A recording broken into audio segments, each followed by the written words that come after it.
Hello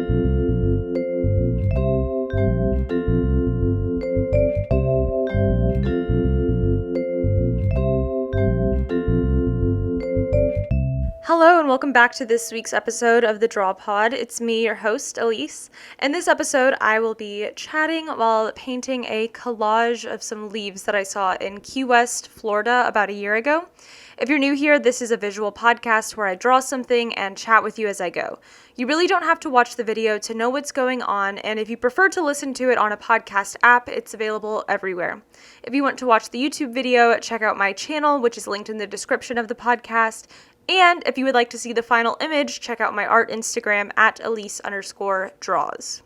So, in this week's episode, as I mentioned, I will be doing a painting while discussing some of the challenges I've had with painting itself recently. I'm honestly still pretty new to painting, so I have a long way to go. But yeah, also I'll share some of my favorite painting YouTube channels I found that are helping me. But first, I'm going to get into my usual segments, which are my life update, something new I learned, and a book update. So yes, my life update. I've kind of been feeling a little down lately, kind of bored. I don't know. It's been like going on for the past week. I'm doing a little better today. But yeah, it's just been kind of me feeling like I don't want to do anything, and I don't know if it's like I'm burnt out or I'm tired or something. I don't really know, but that is my update. I've been doing really well with commissions and freelance work. That's been really fun and kind of different from sort of what I've been doing for the past several months. I haven't really had this much freelance work to do, so that's really cool. I'm doing a lot of pet portraits today, actually, trying to knock a lot of them out. I just had 2 more sales on my Etsy for that, so that was really cool. I reached another update kind of related to these creative job endeavors is that I reached a big savings goal in an account where I just store my art earnings. Really recommend doing that. I guess it's called like a sinking fund, except I didn't actually determine what my goal was for that, like a specific goal for that account, but I just wanted to have a place to keep my money that I earn from making art that I can save to put towards maybe like buying a camera, like a nice one, or some other art related purchases, just kind of reinvesting that money. So that was really cool for me to, like I said, I didn't have a goal, but I kind of had like I guess it's just a big milestone in that savings account. Anyway, sinking funds are cool. Look them up. Really great way to save money and kind of organize it a lot more. So that's cool. I say I'm bored, but this upcoming week I am very excited to have nothing to do. Finally, I mean, I feel like I say this quite often that like, oh, I'm excited, like next week I'm definitely gonna chill out and take time to myself. And then it ends up being really busy in some way, and then I just keep pushing it to the next week and the next week. But next week is genuinely pretty boring. Things are kind of slowing down. I've got my YouTube videos mostly filmed for the rest of December. So that's really exciting, and I'm proud of myself for making it all the way through this year with consistent uploads. So very cool.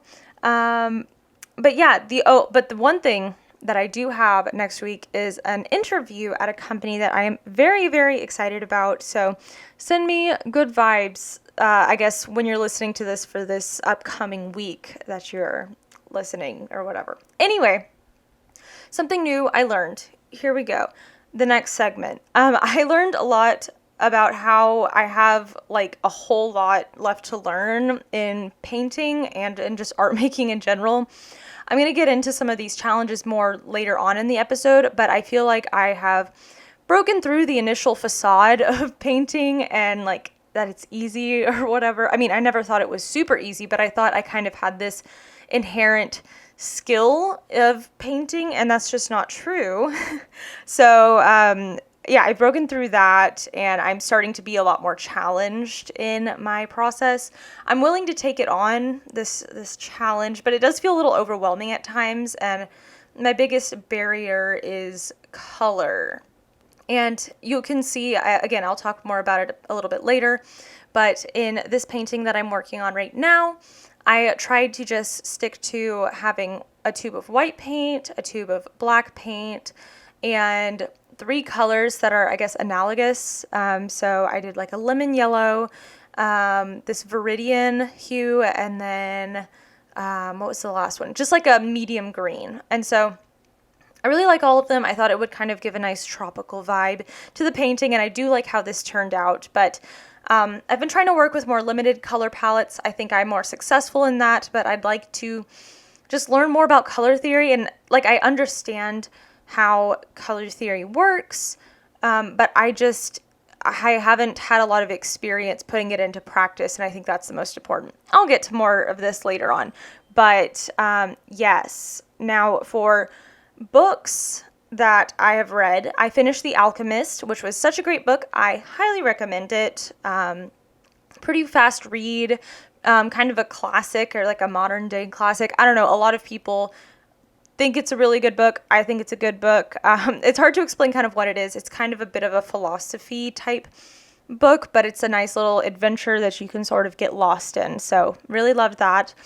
I am now working on Warcross by Marie Lu and really enjoying that. It kind of gives me the similar vibes to An Absolutely Remarkable Thing, which is one of my all-time favorite books by Hank Green. Like, just all-time favorite books, not just by him, because he's only written 2 books, but both of those books are so good. But anyway, it's kind of it's a fiction book about like a video game that everyone in the world plays, and yeah, it's good. Look it up. I think it's a series, so I'm excited to have even more books to read from that. And the other book that just got downloaded to my Kindle from the library is The Woman Who Stole Vermeer by Anthony M. Amore. I don't remember how I found this book. Maybe it was on like Hyperallergic, which is like an arts news website. They post a lot of book links. I'm not sure if this is where I found it, but maybe. And it sounds interesting. I'm trying to read more about art and artists and stories about art, so very excited to jump into that soon. Love Libby. Libby's how I get the library books onto my Kindle. You should check it out. I love them so much. I cannot say enough good things about it. So now to get into the specific episode topic, which in the past was just random things, but now I'm making it more about the art that I'm painting, or just some of the challenges that I am facing with painting and art and this whole creative career that I am trying to put together somehow. But yeah, as I was talking about earlier, color is so hard, and I've been very challenged trying to wrap around my head like how color schemes work, and pulling color schemes from photos, or like choosing my own color schemes and applying them to photos, like references that I've taken, and having a palette that is harmonious. I know that it's something that probably just takes time. Like, I have developed a very good eye for design. Like within graphic design, I think my eye for composition is very strong. I just have developed that over time. I feel like that was a little bit natural for me, but it's definitely been developed, and so I'm glad I have that down at least. But especially for color, it's just very challenging. Whenever I was in art school, I say art school, but I majored in art at just a private university in Texas, but we didn't, I don't know, I concentrated in drawing whenever I was there, and I did take one painting class, but we just kind of mixed a lot of colors in there and did a few kind of like warm-up projects for color. But other than that, we painted a lot of still lifes, and I think I did one self-portrait that I hate that is on panel that I need to just sand down and gesso it again and just have that panel available to use. I hate it.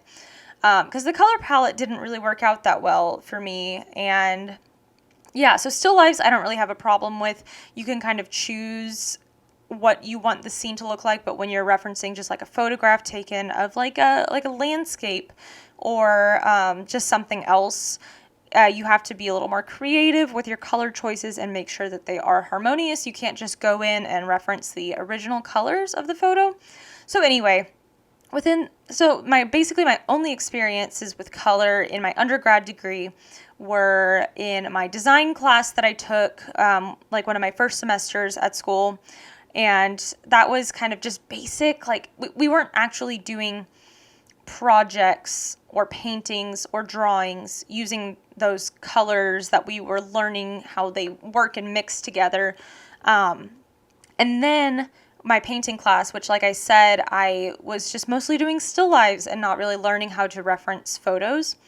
And I think that if I had actually taken more than one painting class, I would have maybe learned this or at least practiced it more and kind of gotten a feel for it. But I did not. I concentrated on drawing, and just unfortunately for me, and I guess my path, because I've heard that in other years when other professors are teaching things, there is a focus on color at times. But for me, my first class was like only black and white. And I understand the importance of that because you have to learn about value. That's also a very important element of art and design. But yeah, I was always thinking I was going to get a dedicated color class, and I never did. So, and this isn't me just like complaining about some of the gaps in my art education. I'm really satisfied with my experience in college. Just me kind of pointing out where I need to improve and kind of why I don't have that background. But anyway, art school can't teach you everything. So, I have basically just been going through the past few years, just kind of figuring out color palettes on my own, kind of trying to work intuitively and having that not really work. I think it's because I'm trying to combine my intuition for using color along with some loose guidelines that I remember from some of these previous classes that I took or things I've heard over the years. And I think if I were to embrace one way or the other, then that would work. But this combination has kind of been a little tricky for me. So yeah, long story short, color is hard. And I'm trying to just at least get to know my paints a lot more and focus on really like using gouache for the next year, using this acrylic gouache. Never really intended to actually use acrylic gouache. I was planning to just buy normal gouache. But this is what showed up and what I did order. I just didn't realize that there was a difference. But I think I really do like acrylic paint, even though it's challenging. I kind of like the challenge of it and that a lot of people hate it. And so I'm going to try to focus on that for the next year. And I've been trying to just do like a color chart and swatching out different mixtures of colors, seeing how they behave, because there are some like undertones in a blue that could, if you mix a yellow with a blue with specific undertones, it could turn out to be a completely different color. It could just turn black instead of green. Yes, color is hard. Painting is not easy. But yeah, and kind of speaking in terms of like the paints I've been using, gouache is really its own beast, especially like acrylic gouache. Yeah, it's basically like I'm just painting with acrylic paints, except I guess they get, like whenever I water them down, I dilute them a bit. They do look more like watercolors, or they look just like nicer than if you were to water down acrylic significantly.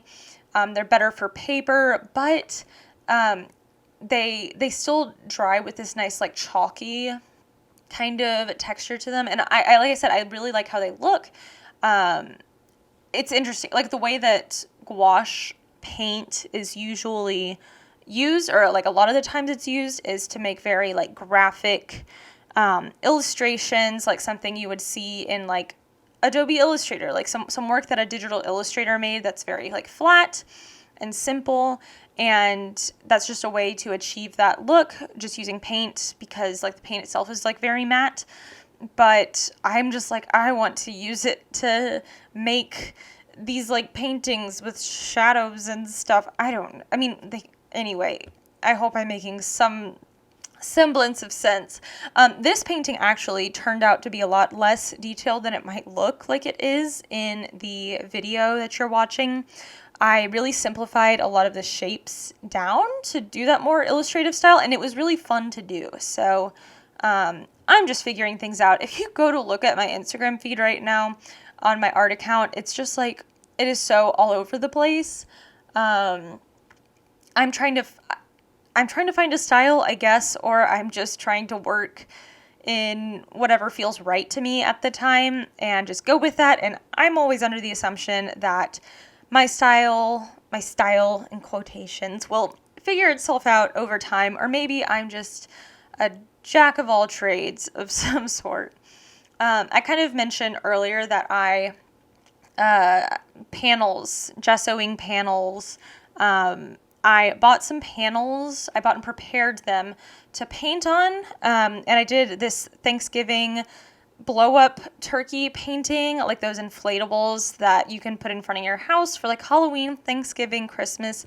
These were so funny. They got knocked over and we're just kind of chilling, and it just looked sad, and it was just kind of funny.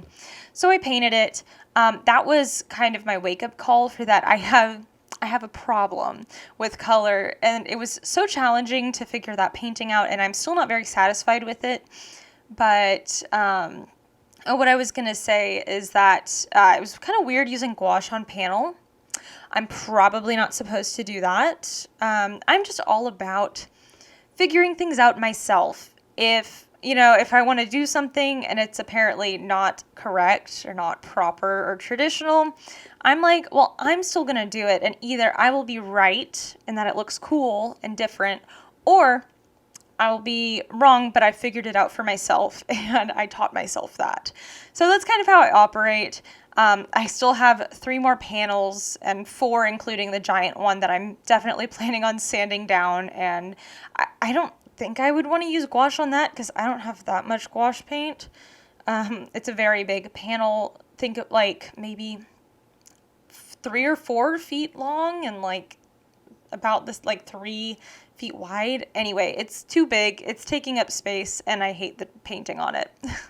But yeah, I was supposed to mention some channels that I liked and I've learned a lot from. I'm going to kind of look them up right now from what I've watched, but if I don't end up telling you what I have been using to learn about this, you can definitely just look at the description of this episode of the podcast and you'll find everything that has been helping me a lot. There's this one guy, and again, I hate myself for not having all this information ready for you, but I need to get this podcast recorded.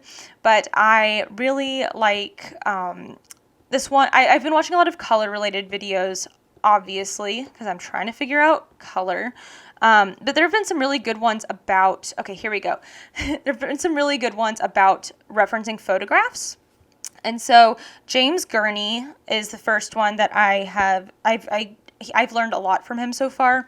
He has this one that I'm checking out right now that's like, why use a yellow underpainting? And he's doing it using gouache, which is great because I currently, we'll see what I say in about a year, currently not very interested in learning oil painting. I'm trying to just figure out acrylic and gouache and color, and then I'll move on. So this is cool to have like a dedicated gouache related channel. I know he has other painting types on there too, but really like his channel, James Gurney, and that'll be linked in the description.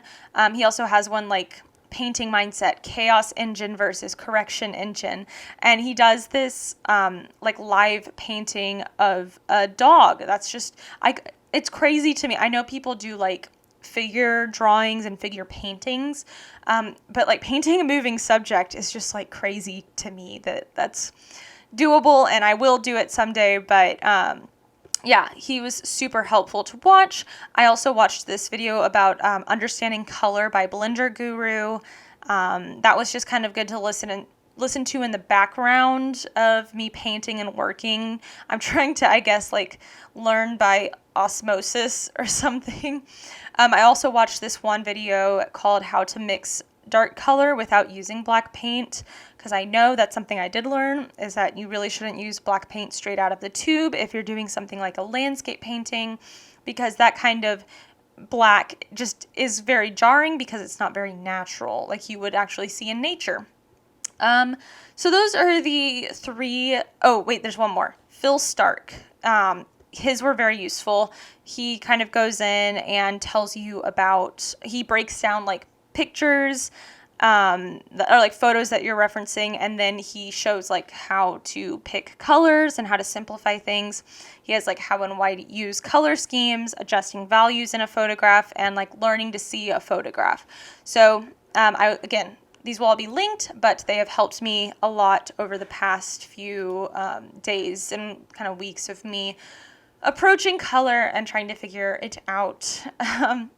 So, and then the last thing is that the animal portraits that I've been working on for my Etsy and just kind of to like make for other people, they've been really helpful for me to work on because they're kind of like this painting I'm working on in the video. It's a nice, like, kind of smaller thing to do. Like, it's not like this whole ambitious landscape or this ambitious photo. It's like an isolated section of something. And so for the animal portraits, it's just the headshot of the animal where I kind of pick colors based off of the photograph of the animal, but that's kind of a limited color palette in itself.